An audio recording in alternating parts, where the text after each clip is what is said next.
What's up everyone and welcome back to the World History Channel. Before we begin, please hit the subscribe button today. Let's get started. 16 little known facts about Vikings myths, falsehoods, romantic notions, and laziness from popular culture abound throughout the Viking era. In addition to being true, the facts about the Vikings are just as fascinating as their myths.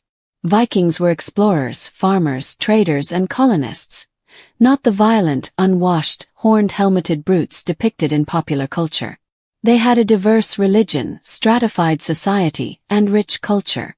Naturally, Viking history is not devoid of violence either. From their brutal raids on England to their slave trading and drug-fueled combat, the Norse people of the Viking Age, between the 790s and 1066 AD, cut a swath through history. In addition, they left behind prosperous cities, impressive sagas, and archaeological ruins. It wasn't really a thing to burn funeral boats in the open water. Although the image of a funeral ship soaring into the sky is powerful, it is not entirely accurate. It is true that some Vikings, especially important ones, were cremated in boats. However, as part of the funeral custom, these ships were typically buried on land. It's unlikely that they were thrown into open water.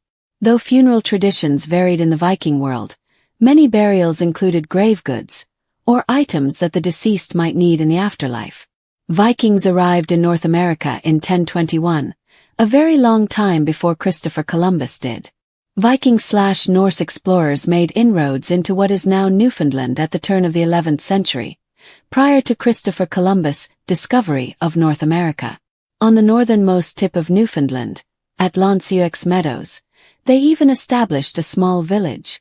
The L'Anse-aux Meadows site, which is now a National Historic Site of Canada, was first excavated in the 1960s. However, researchers were only able to provide an estimation regarding the Vikings' arrival date there.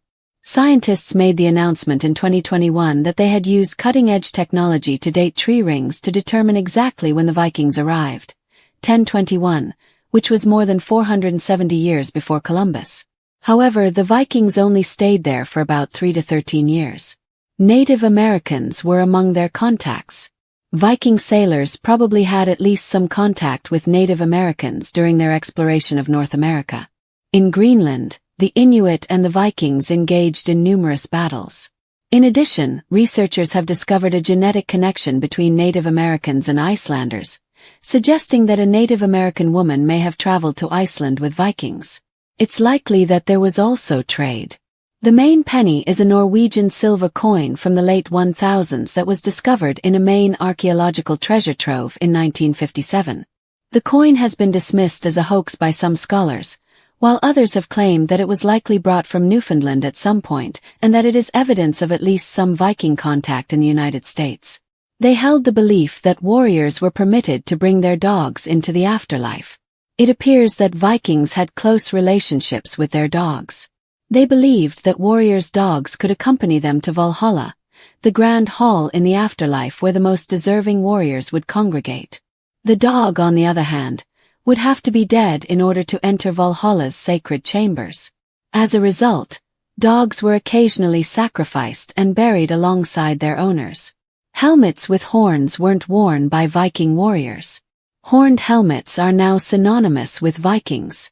However, Viking warriors probably did not wear the ubiquitous headgear seen in operas, comics, and television shows.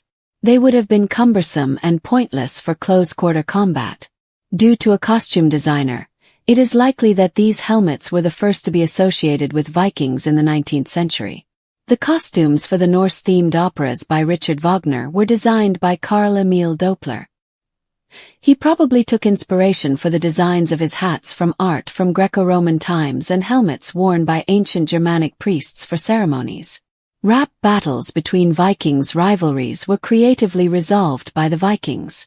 It is possible for two people to publicly slander one another if they come into conflict. Flyting, which comes from the Old Norse word for provocation, was a way for a Viking to poetically insult another person. Flying became a part of Viking courts all over the world, including Scotland and England. In their extensive trade networks, they sold unicorn horns. The devastating raids that the Vikings carried out along rivers and along coastlines are perhaps their most well-known accomplishments. However, in addition to being traders, they were also connected to networks that extended all the way to North America and the Middle East. They traded narwhal tusks, which they sold as unicorn horns, among other items. There was no shortage of wealthy buyers in medieval Europe due to the popularity of unicorns and the belief that they were real animals. Although they occasionally dyed their hair to conform to ideals of beauty, Vikings did not always have blue eyes and blonde hair. Vikings were a culturally and ethnically diverse group with a variety of appearances, in contrast to inaccurate and racially charged depictions of them as exclusively blonde-haired and blue-eyed. Male Vikings with brown hair would occasionally bleach their hair blonde with a strong soap containing a high concentration of lye in order to conform to Nordic beauty standards. Some men would use the soap on their beards as well. Beyond its fashionable appearance, the lye soap was useful for killing lice. Gender roles were not completely fixed. Women had more freedom than in other European cultures, even though Nordic societies were dominated by men.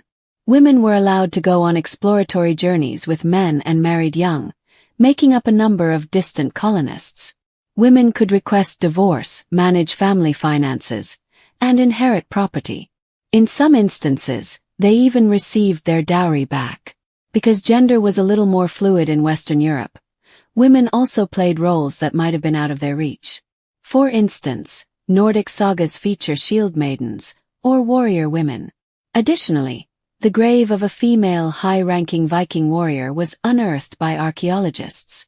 Before battle, some Norse warriors actually went berserk. Berserkers were Norse warriors who went into battle seized by an uncontrollable fury, despite the fact that they appear to be legend. The Norse word for to change form refers to powerful men who fought in bearskins and possessed otherworldly power. They were once referred to as mad dogs who could kill an opponent with a single blow and shrieked when they ran into battle. Berserker rage is frequently linked to intoxicants like mushrooms or strong alcohol in contemporary theories. In the Byzantine Empire, some Vikings rose to the rank of elite bodyguards. Vikings probably became bodyguards for some of the most important rulers in the world before modern times due to their legendary fighting skills. From the late 10th century on, Byzantine emperors were protected by the Varangian Guard, a high-ranking Viking unit. The Varangian Vikings arrived in Constantinople via Russia today. Their status declined by the 1200s, despite the fact that they continued to serve emperors. Bears were kept as pets by Vikings. It was known that Vikings kept animals. However, they didn't just keep cats and dogs. Vikings also kept bears as pets. Bears were domesticated when they were young. Polar bear ownership was even regulated by Icelandic law. One person said, "If a man has a tame white bear, he is expected to treat it like a dog and pay for any harm it causes. If a bear harms people, it does not protect itself from injuries." The Vikings did not remain in Europe. From North America to Constantinople, Viking ships traveled almost the entire length of the known world. Even medieval sagas and archaeological evidence suggest that they traveled all the way to Baghdad by boat on the Tigris River. The majority of Norse colonization was restricted to the northern hemisphere, and many of these expeditions were either exploratory voyages or raids. The Vikings lived in a vast, diverse world because they were in constant contact with so many different places. They had a flourishing slave industry. The acquisition of human capital for the slave trade was one of the Vikings' goals during their raids. While pillaging settlements throughout Eastern Europe and the British Isles, Vikings captured and enslaved young men and women. Indeed, Viking exploration and raids may have been motivated by the acquisition of slaves. The captured slaves were sold in massive slave markets in Scandinavia, Europe, and the Middle East as members of the lowest social class of Vikings, known as thralls. Slaves lacked rights and were free to be sold or used as their owners saw fit. The Vikings' effort to be clean, rather than being an unwashed horde Viking warriors, took hygiene very seriously, even though they spent a lot of time at sea or on raids. Tweezers, razors, combs, and ear cleaners are just a few of the hygiene implements that have been discovered during excavations of Viking sites. Additionally, unlike contemporary Europeans who frequently only bathed a few times per year, Vikings bathed at least once per week. When they were available, they also enjoyed natural hot springs. The Vikings can be traced all the way back to the modern British monarchy. Sweyn and Nut were Vikings who invaded England and became its rulers. In point of fact, the most recent successful invasion of England produced a brand new monarchy that also had its origins in the world of the Vikings. At the Battle of Hastings in 1066, William the Conqueror of Normandy defeated English King Harold Godwin's son and established Norman rule over England. Despite the fact that their society had developed Franco-Germanic accents over the course of centuries, the Normans, whose name comes from Norsemen, were the descendants of Vikings who had established themselves in northern France. Every English monarch, including Queen Elizabeth I, asserts William's Viking ancestry and descends from him. The Vikings' history is tangled with romanticized legends, embellishments from popular culture, archaeological discoveries, and brutal truths. The actual Norsemen of the Viking Age, from the late 8th century to the middle of the 11th century, were far more complex and multifaceted than the stereotyped horn-helmeted brutes depicted in the media. They were not only skilled traders, ambitious explorers, pioneering colonists, artistic craftspeople, and even poets, but they also committed acts of terror throughout the British Isles and beyond. The truth about the Vikings is often stranger and more fascinating than the fiction, as it turns out. Let's begin by discussing one of the most enduring cinematic images from Viking mythology: the funeral ship that was pushed out to sea and set ablaze by one flaming arrow. Although it has a questionable history, it is a standard feature film.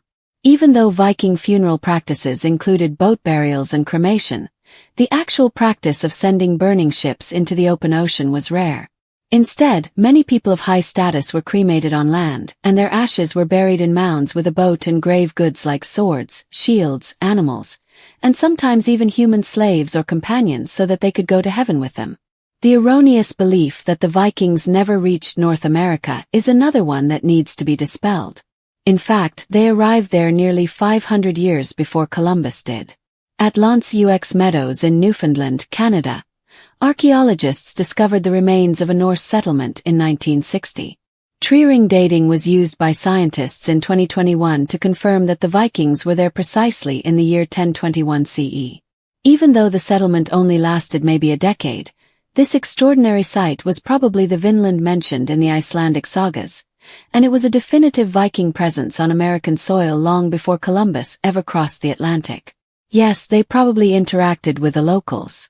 Genetic and archaeological evidence suggests that the Vikings had friendly and hostile encounters with Arctic and North American indigenous peoples. Sagas record battles between Vikings and Inuits in Greenland, and a genetic connection between some modern Icelanders and Native Americans suggests that at least one Native woman traveled across the Atlantic to Europe. Even in the United States, Viking traces may still be present. In 1957, a silver penny from the reign of the Norwegian King Olaf Kyrre, 1065 to 1080, was discovered in Maine. This discovery sparked debate about whether the penny was brought there by direct Viking contact or through indigenous trade routes. Regardless, it adds yet another tantalizing clue to the Viking footprint, which was already surprising. In addition, did you know that the Vikings believed that dogs could enter Valhalla? These weren't just any dogs. They were the devoted companions of warriors who lost their lives in battle. In order for a dog to join its master in Odin's Great Hall, it had to be dead. As a result, dogs were sometimes sacrificed in funeral rites alongside their owners. It shows how deep the spiritual world of the Vikings was, where animals, weapons, and even household items were thought to belong in the afterlife. The horned helmet, however, is one of the most common Viking myths. It is entirely fictional, despite being a lasting image in everything from cartoons to Wagnerian opera. Viking helmets were made of iron or leather, were intended for combat rather than fashion. The horned legend is most likely the result of artistic license in the 19th century, specifically Carl Emil Doppler's costumes for Wagner's Norse-inspired operas. Despite having no basis in archaeological reality, his designs, which were influenced by Germanic and classical ceremonial attire, established the image in the public imagination. However, not all Viking culture was somber and serious. In fact, Vikings truly adored a good rap battle. The formal verbal duel known as flyting was a Norse tradition in which poets hurled elaborate insults at one another in verse, sometimes in royal courts and other times in taverns or gatherings. These mind-boggling contests served as both a form of entertainment and a means of establishing authority, honing language skills, or settling disputes. It resembled Viking freestyle, but with more death threats and alliteration. Surprisingly, the Vikings were also skilled traders who controlled vast territories, from Baghdad to the British Isles. Narwhal tusks, which they marketed as unicorn horns, were one of their more whimsical products. The horns of unicorns were regarded as having magical properties by medieval Europeans, including the ability to detect poison or treat illness. The Vikings took advantage of this fable by selling narwhal ivory at astronomical prices. Norse culture was woven into the wider world in ways we are still figuring out thanks to the trade networks they assisted with that would last beyond the Viking Age itself. While popular imagery depicts Vikings as tall, blonde, blue-eyed brutes, the actual population was more diverse. Due to centuries of migration and mixing, DNA studies reveal a variety of hair and eye colors. However, the Nordic ideal of blondness did exist, and some brown-haired Vikings took lye-soaked soap to their hair and beards to achieve the preferred look. This lye soap was more than just a fashion statement. It also helped with hygiene by killing lice, a nod to the fact that many Vikings were obsessive about cleanliness. Grooming kits containing combs, tweezers, and razors have been discovered during archaeological excavations. They bathed on a weekly basis, which was more than the majority of medieval Europeans did, and they frequently took advantage of natural hot springs when they were available. Their pets were kind of included in this emphasis on cleanliness. The Vikings kept a wide range of animals, including bears, cats, and dogs. Polar bears were sometimes gifted by Icelanders to Norwegian kings, and Icelandic law even outlined bear ownership responsibilities. Just as you would be for a dog, you were legally responsible if your tame polar bear attacked someone. The diversity of Viking life is brought to light by this intersection of domesticity and danger. Even though the structure of Viking society was dominated by men, there were surprising advances in gender equality. Women could manage their finances, get divorced, and inherit property. Some even traveled and settled in colonies with men.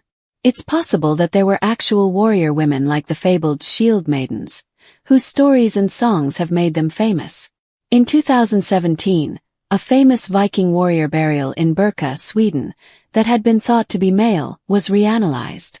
The grave goods, including weapons and game pieces used for strategic planning, suggested that she was a respected military leader, and DNA demonstrated that the remains were biologically female. However, the Vikings weren't all about quirky hygiene and progressive social dynamics. The terrifying berserkers, warriors who entered battle in a trance-like rage, exemplified their ferocious side. Berserker, the Old Norse word for bear shirt, refers to the bear pelts that these warriors wore, possibly to channel the spirit of the animal. Some researchers believe that hallucinogenic mushrooms or intoxicating beverages were the cause of their fury, rendering them immune to pain and able to carry out extraordinary violence. These warriors, who straddled the line between humanity and God, were feared as well as adored. Additionally, while some Vikings established themselves on the battlefield, others found fame elsewhere.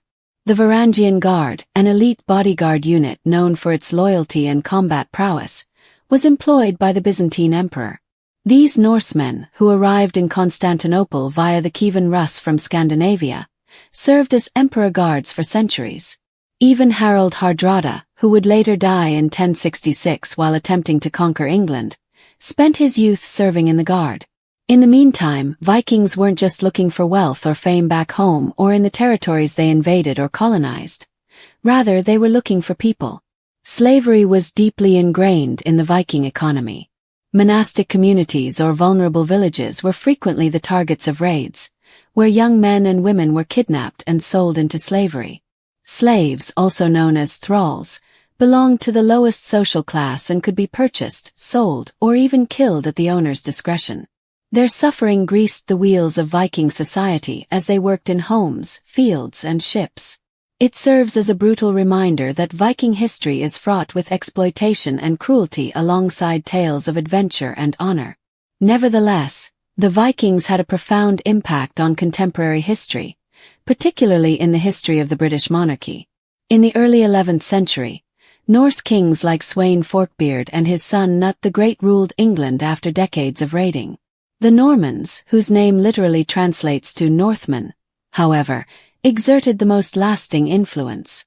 William the Conqueror's Normans, descendants of Vikings who settled in northern France, defeated the English at Hastings in 1066. From Queen Elizabeth I to Charles III, every English monarch since William is related to the Vikings who invaded England in the past. One of many surprising aspects of Viking history is the irony of the feared Norse raiders becoming British royalty's founding fathers. The Vikings' legacy is as enduring as it is enigmatic, with DNA traces in Iceland and whispered echoes in North American soil, as well as blazing battlefields and far-flung trade posts. They were neither simple savages nor saints. Rather, they were a people who were hungry for land, glory, and prosperity. Their stories were written in blood and salt water, and they are still told in sagas that are still sung and in secrets that are still revealed. One thing is certain. The Vikings were never just who we thought they were. They were verse duels, sailing the Tigris to Baghdad, bleaching their beards for beauty, and passing royal bloodlines.